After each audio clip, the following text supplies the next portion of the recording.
Sin duda, la enfermedad ha formado parte de la condición humana desde el inicio. Todo comienza hace muchísimos años, en la prehistoria, en aquellos pueblos primitivos donde la enfermedad o el hombre enfermo no dependía de la existencia o de algún proceso biológico, sino que la propia sociedad era quien decidía cuándo y quién era la persona enferma al quebrantar los patrones conductuales de dicha sociedad. En aquellos pueblos primitivos donde predominaba el pensamiento mágico-religioso, la locura tenía una relación con la religión, pues está presente como una explicación de la locura por factores sobrenaturales y es considerada como un castigo de los dioses.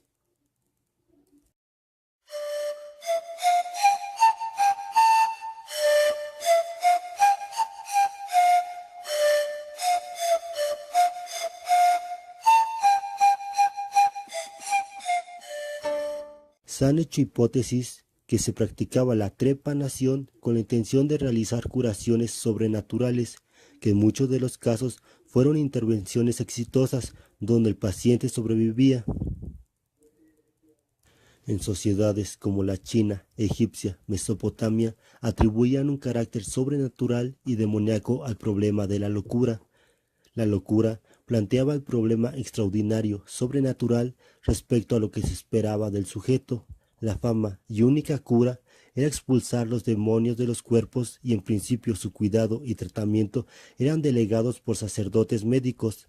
Por otro lado, en el antiguo Egipto se consideraba a los locos estar poseídos por el espíritu del mal y se les conducía a templos de los dioses en busca de la sanación.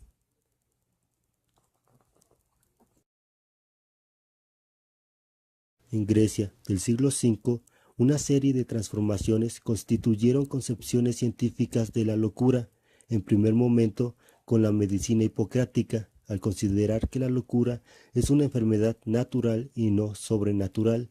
En aquel periodo se comenzó el estudio de la locura y su clasificación.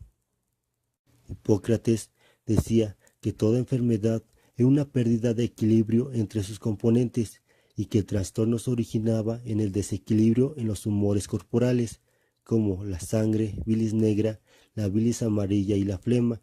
También vinculó el mal mental con enfermedades del cuerpo.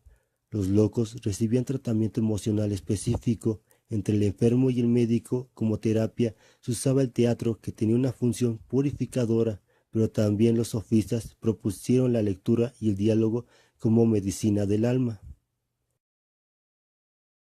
Asclepíades sugirió la influencia del ambiente en el comportamiento patológico y propuso una división entre males mentales crónicos y agudos.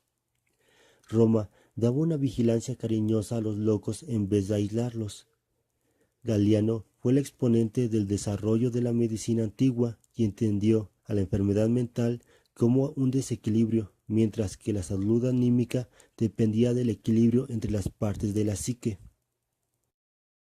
El mantenimiento del estudio de textos antiguos, la transmisión del saber en Europa y con el Renacimiento ocasionó que en Alejandría se desarrollara la medicina y se atendiera con dedicación los problemas psiquiátricos en sanatorios donde el ejercicio, las fiestas, la relajación, la hidroterapia, paseos, música eran parte fundamental de la terapia.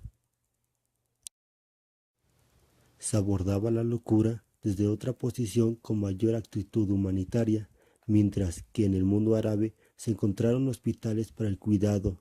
El loco no era excluido, se consideraba habitado por algo sobrenatural en contacto con la divinidad, querido por los dioses para decir la verdad.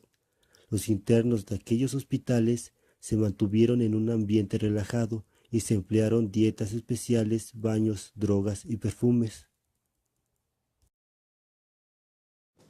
Los españoles fueron los primeros europeos que iniciaron la asistencia a los enfermos mentales, posiblemente por influencia de los árabes.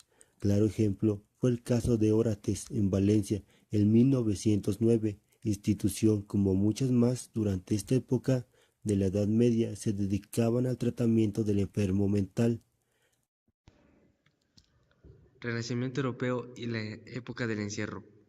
La notable presencia de la Inquisición dio paso a la cacería de brujas y la posición médica naturalista había entrado en el ámbito social con un declive y un retroceso durante la Edad Media. Foucault mencionó la posición de Europa respecto al trato del enfermo mental con las siguientes palabras: el enfermo mental está condenado a vivir al margen de la sociedad.